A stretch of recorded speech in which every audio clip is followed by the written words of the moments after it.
आप सब लोगों को मेरा नमस्कार।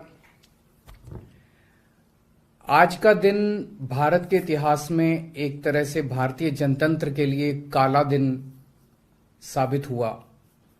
आज संसद के अंदर दिल्ली के लोगों को गुलाम बनाने वाला बिल पास कर दिया गया। ये बिल दिल्ली के लोगों को बेबस बना देता है, असहाय बनाता है, लाचार बनाता है, गुलाम बनाता है। जब हम आजाद नहीं हुए थे 1935 में, अंग्रेजों ने एक कानून बनाया था। उस कानून का नाम था गवर्नमेंट ऑफ इंडिया एक्ट।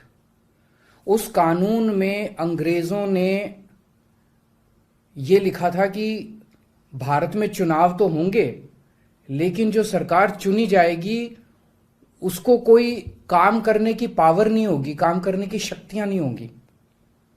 जब हमारा देश आजाद हुआ तो हमने संविधान बनाया और संविधान में हमने लिखा कि चुनाव होंगे, लोग अपनी सरकार चुनेंगे और जो सरकार चुनेंगे उस सरकार को लोगों के लिए काम करने की सारी शक्तियां होंगी। आज आजादी के 75 साल के बाद प्रधानमंत्री मोदी जी ने दिल्ली के लोगों की आजादी छीन ली। उन्होंने 1935 वाला अंग्रेजों का कानून बनाया है कि दिल्ली के लोग, चुनाव तो होंगे दिल्ली में, दिल्ली के लोग अपनी सरकार तो चुनेंगे, लेकिन उस सरकार को काम करने की कोई भी शक्ति नहीं होगी। ये कानून आज हमारे देश की संसद ने पास किया है। दिल्ली के लोगों की वोट की अब कोई कीमत नहीं बची है। अब सरकार बनाई, उस सरकार की कोई शक्ति नहीं है। सुप्रीम कोर्ट ने एक आदेश दिया था, 11 मई को सुप्रीम कोर्ट ने आदेश दिया था। सुप्रीम कोर्ट ने क्या कहा? सुप्रीम कोर्ट ने कहा भारत एक जनतंत्र है। इस जनतंत्र में हम अपनी सरकार चुनते हैं, जनता अपनी सरकार चुनती है और उस सरकार को जनता के लिए काम करने की पूरी ताकत होनी चाहिए, सुप्रीम कोर्ट ने कहा। प्रधानमंत्री जी ने एक ही हफ्ते के, सुप्रीम कोर्ट का जैसे आदेश आया, एक हफ्ते के बाद उसको सुप्रीम कोर्ट के आदेश को पलट दिया और उसके खिलाफ एक अध्यादेश लेके आए। और आज हमारे देश की संसद ने उस अध्यादेश को इस देश का कानून बना दिया कि अब दिल्ली के लोगों की चुनी हुई सरकार को काम करने की कोई ताकत नहीं होगी। अब इस कानून में लिखा है कि दिल्ली के लोग जो मर्जी सरकार बनाएं, लेकिन उस सरकार को चलाएंगे एलजी साहब और मोदी जी, सीधे सीधे वही लोग चलाएंगे इस सरकार को। तो इससे साफ जाहिर है कि प्रधानमंत्री मोदी जी कह रहे हैं कि मैं सुप्रीम कोर्ट को भी नहीं मानता। जिस देश के प्रधानमंत्री उस देश की सर्वोच्च अदालत को नहीं मानते, उस देश का क्या भविष्य हो सकता है? सीधे सीधे वो कह रहे हैं सुप्रीम कोर्ट जो मर्जी आदेश पास करे, अगर मुझे सुप्रीम कोर्ट का आदेश पसंद नहीं आया तो मैं उसके खिलाफ कानून बना के सुप्रीम कोर्ट के आदेश को पलट दूंगा। इतना अहंकार हो गया इन लोगों को। इन लोगों ने देखा कि दिल्ली में आम आदमी पार्टी को हराना बहुत मुश्किल है। पिछले 4 चुनाव सीधे सीधे 2013 में, 2015 में, 2020 में और उसके बाद एमसीडी का चुनाव, सीधे सीधे 4 चुनाव बीजेपी आम आदमी पार्टी से दिल्ली में हार गई।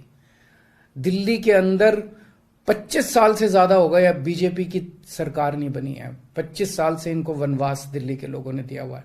तो इनको लगा कि आम आदमी पार्टी को हराना मुश्किल है, तो इन्होंने चोर दरवाजे से, पीछे से चोर दरवाजे से इन्होंने दिल्ली की सत्ता को हथियाने की कोशिश की है। दिल्ली के लोगों ने एक बार आम आदमी पार्टी को 70 में से 67 सीट दी और 3 सीट बीजेपी को दी। दूसरी बार 70 में से 62 सीट दी और 8 सीट बीजेपी को दी। तो एक तरह से दिल्ली की जनता ने चिल्ला चिल्ला के बीजेपी को कहा है कि दिल्ली के अंदर दखलंदाजी मत करना। प्रधानमंत्री जी को साफ साफ शब्दों में दिल्ली के लोगों ने कहा, 7 सीट उनको नेशनल चुनाव में 7 सीट दी और दिल्ली के चुनाव में 3 सीट दी। तो मोदी जी को साफ साफ दिल्ली की जनता ने कहा कि दिल्ली के काम में दखलंदाजी मत करना, आप देश संभालो। लेकिन मोदी जी कहते हैं मैं जनता की बात नहीं मानता। इतना अहंकार हो गया, ना जनता को की बात मानते, ना सुप्रीम कोर्ट की बात मानते। और आपको पता है इस कानून में क्या लिखा है, जो कानून आज पास किया है? इस कानून में लिखा है कि दिल्ली के ऊपर से नीचे A category, B category, C category, D category, जितने दिल्ली सरकार के कर्मचारी हैं, उन सारे कर्मचारियों को के बारे में सारी पॉलिसी केंद्र सरकार बनाएगी। उनकी ट्रांसफर पॉलिसी, कौन अधिकारी, कौन चपरासी क्या काम करेगा, ये देश के प्रधानमंत्री बैठ के दिल्ली सरकार का कौन सा चपरासी क्या काम करेगा, कौन सा चपरासी फाइल उठाएगा, कौन सा चपरासी चाय पिलाएगा, कौन सा चपरासी खाना, ये काम रहेगा प्रधानमंत्री जी को। इसके लिए प्रधानमंत्री बनाया था देश का कि आप दिल्ली के चपरासियों की ट्रांसफर पॉलिसी बनाओगे बैठ के प्रधानमंत्री बनके। आप केंद्र चलाओ ना, आप दिल्ली के अंदर क्यों दखल अंदाजी कर रहे हो? आपको क्या लगता है ऐसा क्यों कर रहे हैं? वो ऐसा इसलिए कर रहे हैं क्योंकि पिछले 7-8 साल में बिना किसी पावर के भी हम लोगों ने जो काम किए हैं, हमने इतने शानदार स्कूल बनाए, इतने शानदार अस्पताल बनाए, 24 घंटे बिजली कर दी, बिजली फ्री कर दी, पानी घर घर पहुंचा रहे हैं, सड़कें बनाई, इतने सारे काम हम लोगों ने कर दिए। इनसे वो काम नहीं हो रहे। 30-30 साल से गुजरात के अंदर इनकी सरकार है, बेड़ा गर्क है गुजरात का। हरियाणा के अंदर इनकी सरकार बनी, हरियाणा में बेड़ा गर्क है इनका। मणिपुर के अंदर बीजेपी की सरकार है, मणिपुर को जला दिया इन लोगों ने। इसलिए केजरीवाल के साथ कंपटीशन नहीं कर सकते, काम में कंपटीशन नहीं कर सकते, हमारे जैसे काम नहीं कर सकते, आम आदमी पार्टी के जैसे काम नहीं कर सकते। इसलिए केजरीवाल को काम करने से रोको, किसी भी तरह से केजरीवाल को काम करने से रोको, बस ये इनका मकसद है। मैं सुन रहा था अमित शाह जी को, वहां पे संसद में भाषण दे रहे थे, कहते हैं झगड़ते बहुत हैं ये लोग, झगड़ते बहुत हैं ये लोग। मैं स्कूल बनाता हूं, ये मेरे को स्कूल नहीं बना देते। फिर मैं जब इनसे कहता हूं मेरे को स्कूल बना देने दो, तो कहते झगड़ता बहुत है केजरीवाल। मैं मोहल्ला क्लिनिक बनाता हूं, मेरे मोहल्ला क्लिनिक तोड़वा दिए इन लोगों ने। फिर कहते हैं केजरीवाल झगड़ता बहुत है। मैं इनको कहता हूं मेरे को मोहल्ला क्लिनिक बनाने दो। मैं अस्पताल में दवाइयां फ्री करता हूं, कहते हैं दवाइयां फ्री क्यों करता है। मैं बिजली फ्री करता हूं, कहते हैं केजरीवाल फ्री भी दे रहा है, फ्री की रेवड़ियां दे रहा है, कहते हैं झगड़ते बहुत हैं। मैं जो भी करता हूं, चाहे झगड़ता हूं चाहे जो भी करता हूं, दिल्ली के लोगों को पसंद हूं।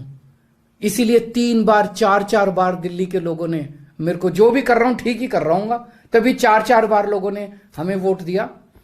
और होम मिनिस्टर अमित शाह जी क्या कहते हैं, मैंने सुना उनको संसद में, हमारे पास पावर है, संविधान ने हमें पावर दी है कानून पास करने की, हमारे पास पावर है, हमें सुप्रीम कोर्ट ने पावर दिया है ये कानून पास करने की।